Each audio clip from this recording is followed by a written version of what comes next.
کریم معزز اساتذہ کرام، مسند انصاف پر جلوہ فروز منصفین حضرات، السلام علیکم ورحمۃ اللہ وبرکاتہ۔ آج کا میرا موضوع سیدنا صدیق اکبر رضی اللہ تعالی عنہ کے دور کے نمایاں کارناموں کے عنوان سے معنون ہے۔ صدر ذی وقار، اگر میں بات کروں ملکی انتظام کے کارنامے کی تو میں یوں کہوں گا، آپ رضی اللہ تعالی عنہ کی زندگی اہم سیاسی، سماجی اور فلاحی کارناموں سے لبریز ہے۔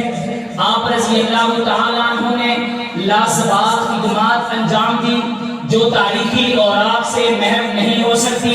خلافت کی ابتدا آپ سے ہوئی۔ آپ رضی اللہ تعالی عنہ اہم امور میں صحابہ سے مشورہ کرتے تھے۔ حضرت ابو بکر صدیق رضی اللہ تعالی عنہ کے دور میں بیرونی فتوحات کی ابتدا ہوئی۔ اس سے پہلے حکومت کا دائرہ عرب تک محدود تھا۔ آپ رضی اللہ تعالی عنہ نے اس سے پہلے حکومت کا دائرہ عرب تک محدود تھا۔ آپ رضی اللہ تعالی عنہ نے عرب کو متعدد صوبوں اور ضلعوں میں منقسم کر دیا۔ مدینہ، مکہ، طائف، صنعاء، نجران، حضرموت، دومت الجندل، الگ الگ 8 صوبے بنائے۔ ہر صوبے کے لیے ایک عامل مقرر فرمایا۔ دارالخلافہ میں الگ الگ عہدے دار مقرر کیے گئے۔ صاحب طبری نے تاریخ طبری میں لکھا ہے، آپ رضی اللہ تعالی عنہ نے عاملوں اور عہدے داروں کے انتخاب میں ہمیشہ انہی لوگوں کا انتخاب فرمایا ہے جو عہد رسالت میں عامل یا عہدے دار رہ چکے تھے۔ لہذا عہد رسالت میں مکہ میں عتاب بن حسین، طائف میں حضرت عثمان بن ابی العاص، صنعاء میں مہاجر بن امیہ، حضرموت میں زیاد بن لبید، بحرین میں حضرت علا بن الحضرمی کو معمور کیا۔ آپ نے مذکورہ مقامات پر انہی لوگوں کو برقرار رکھا، یہ ان کی سیاسی بصیرت، انتظامی صلاحیت کا شاہکار رہے۔ آپ رضی اللہ تعالی عنہ جب کسی کو کوئی ذمہ داری سپرد فرماتے، اس کو اس کے فرائض کی یاد دہانی کراتے تھے۔ الغرض آپ نے ملکی نظم و نسق کا کام فہم و فراست سے انجام دیا، تب ہی فلاحی ریاست کی بنیاد ڈالی گئی۔ پھر میں کیوں نہ کہوں، یہ جو چلتا ہے دنیا میں وفاق کا سکہ جاری صدیق اکبر کے گھرانے سے ہوا ہے۔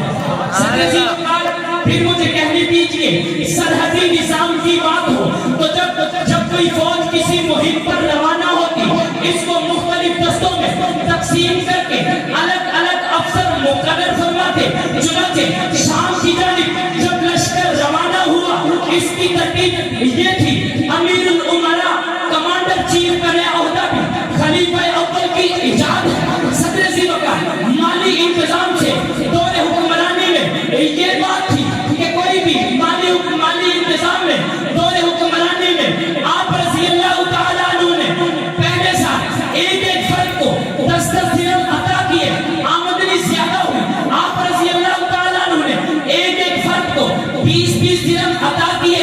ایک شخص نے اس مساوات پر اعتراض کیا، آپ رضی اللہ تعالی عنہ نے فرمایا، اس کا رزق کی کمی پیشی سے کیا تعلق ہے؟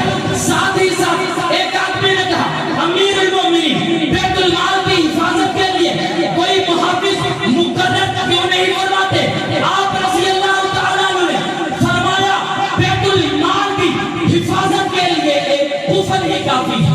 صدر ذی وقار، اگر میں بات کروں مدعیان نبوت کے کما کرنے کی، آپ صلی اللہ علیہ وسلم کے دنیا سے پردہ فرما جانے کے بعد دیگر مدعیان نبوت نے سر اٹھایا، جن میں طلحہ بن خویلد، اسود عنسی یمن میں، یمامہ میں مسیلمہ کذاب، بھئی مرد تو مرد رہے، سجا بنت حارثہ نبوت نے بھی نبوت کا دعویٰ کیا۔ اس عورت نے اپنی نبوت کو مضبوط کرنے کے لیے مسیلمہ کذاب سے شادی کی۔ ان اسباب کی بنیاد پر ضروری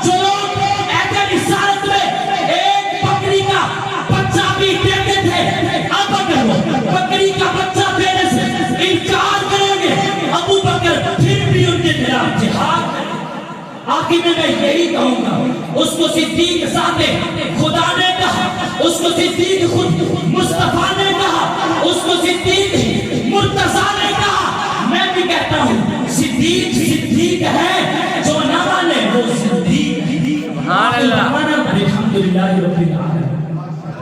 سبحان اللہ، ماشاء اللہ ماشاء اللہ۔